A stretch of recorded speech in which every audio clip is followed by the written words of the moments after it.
Hi guys and girls, it's the Jeep Doctor. Question and answer today. Jeep Doctor, it's from Dave in Tupelo, Mississippi. He says, Dear Jeep Doctor, I just recently lived in my Jeep and now it seems like every time I go to the local fast food place, they don't know I'm there. Go through the drive-thru, I sit there for 5 or 10 minutes and no one talks to me. It's not until I drive up to the window and tell them that I'm there that they even realize anybody was there, and they say, sorry, some vehicles don't trip the sensor. So I'm also noticing the same thing with stoplights. Some stoplights here in town will let me go. Some stoplights will cause me to sit there for 5 or 10 minutes, so I eventually have to run them. I don't want a ticket. What am I doing wrong? Am I not parking on the sensor correctly? Is it just my Jeep, or is it because I lifted it? Thanks, Dave. Dave, that's a great question. Lots of people have this problem. Lifted Jeeps, lifted trucks. You know, motorcycles. I've had many motorcycles over the years.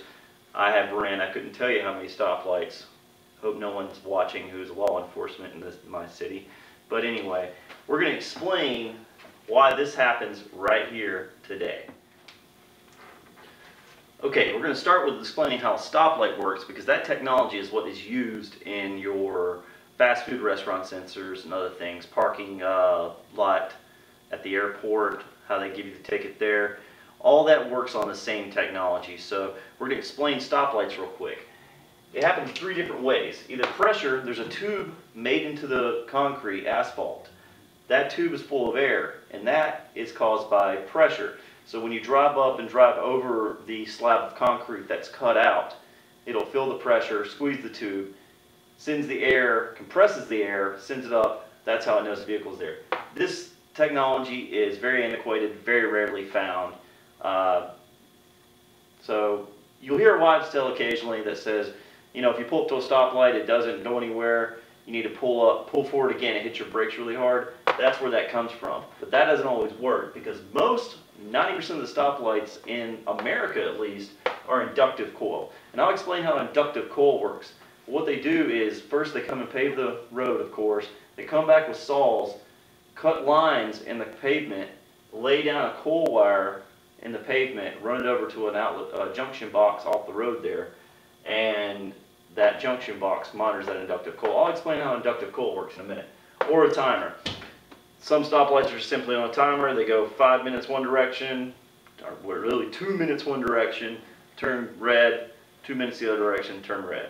So, okay, this is your basic inductive coil. This is going to explain how this works. You've got a switch, a battery, a light, a piece of metal with the wire wrapped around it. Okay?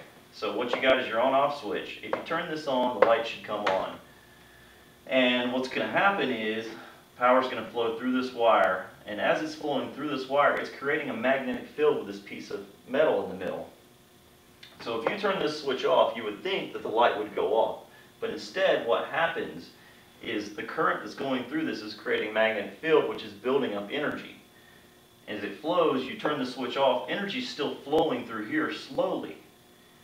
It's going to keep this light on for another couple of minutes. So, in turn, this is what is embedded in the ground. Not so much exactly, but the general idea. So what you got going on is, with this piece of metal, okay, here's how it looks when it's under the ground. So they come back and they bury this cold wire in the asphalt. You've got a computer that sits off the roadway in a junction box, wired up to your stoplight.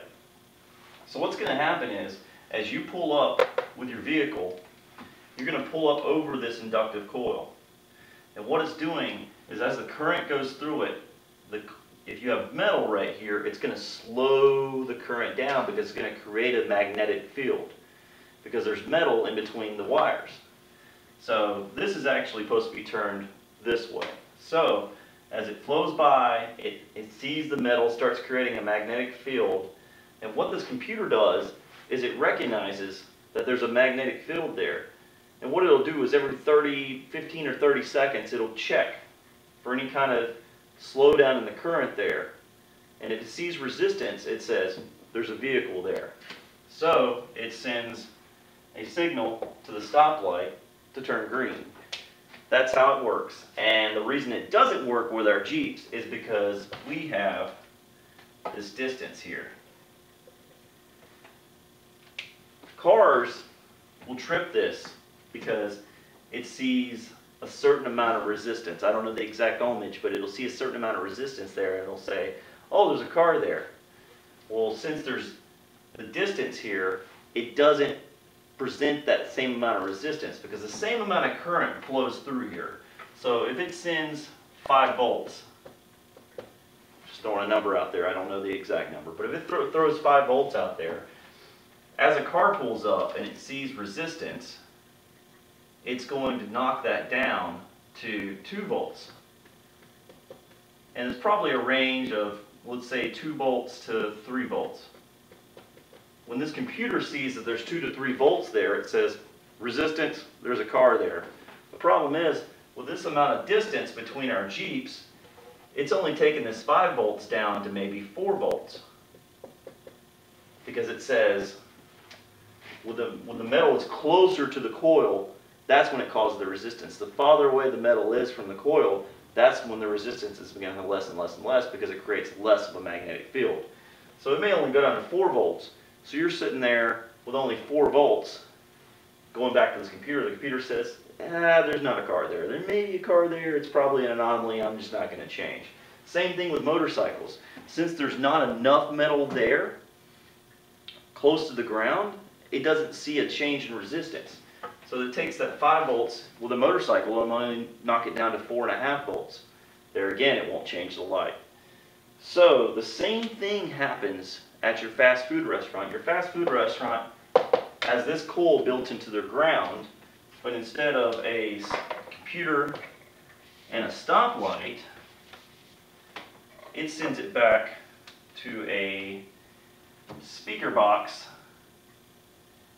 inside the fast food restaurant with a really awesome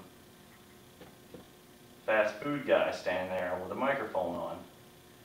And it's going to light up a light inside saying there's a vehicle there. And it's only going to light that light up and make a beeping sound if there's enough resistance in this coil.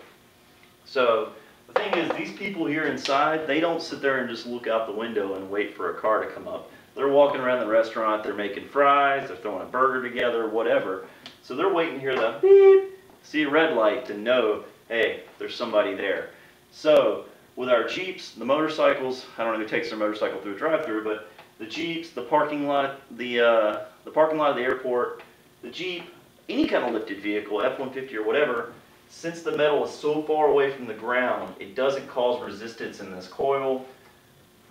The boxes here and here, they don't see the voltage dropping enough to say there's a vehicle there. Therefore, doesn't change the light, doesn't signal the box at the airport. It doesn't tell the people inside McDonald's that you're ready to buy a McFlurry. So that's why. You got any questions, feel free to email me. It's thejeepdoctor@gmail.com. Any other ideas like this, I'd love to explain them. If I don't know the answer, I'll find out the answer for you. So thanks for watching. Thanks for your views. Please subscribe. I'll have new videos coming here real soon. Thanks, guys.